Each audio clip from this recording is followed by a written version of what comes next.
Crédito de carbono. Certamente você já ouviu falar em crédito de carbono, mas você realmente sabe o que é? O aquecimento global está intimamente vinculado aos gases de efeito estufa. Os gases de efeito estufa, eles são provenientes da queima de combustíveis fósseis e também de outras atividades humanas, mas a queima de combustíveis fósseis são a principal geração desses gases de efeito estufa, que necessariamente são CO2 e CO2 equivalentes, outros gases que também têm capacidade de absorção de calor. Por quê? Esses gases, quando queimados, eles formam uma capa na atmosfera. Essa capa da atmosfera absorve o calor. O Sol, ele vem, reflete na Terra e ele volta. Quando ele volta, ele é absorvido por esses gases. Então, necessariamente formando o aquecimento global, o conhecido efeito estufa. Então, agora que você compreendeu o que é aquecimento global e gases de efeito estufa, você pode entender o que é um crédito de carbono. Então, crédito de carbono é um mecanismo econômico-político de redução ou remoção de gases de efeito estufa da atmosfera. Ele pode seguir por dois caminhos: a geração do crédito de carbono. Caminho 1, redução de emissões.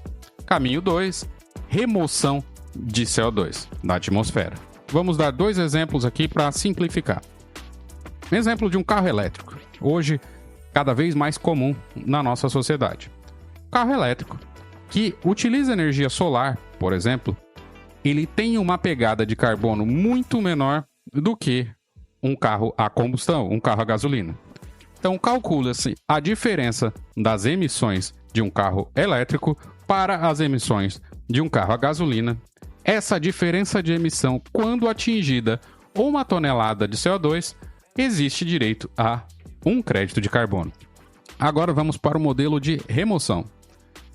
Remoção, o exemplo mais conhecido que a gente tem, existem vários outros, mas o mais conhecido é o reflorestamento. Por exemplo, quando remove-se da atmosfera a quantia de 1 tonelada de CO2 por reflorestamento, porque essas árvores se alimentam de CO2, essa alimentação das árvores por CO2, ela necessariamente vai remover esse CO2 da atmosfera e vai gerar esse ativo crédito de carbono para você comercializar.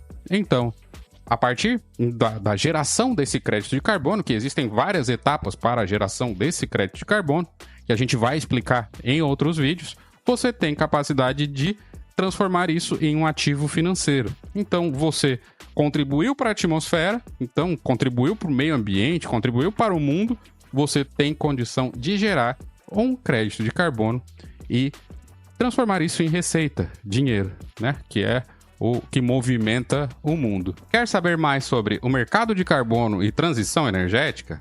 Acompanhe a Inctus, sua plataforma de descarbonização.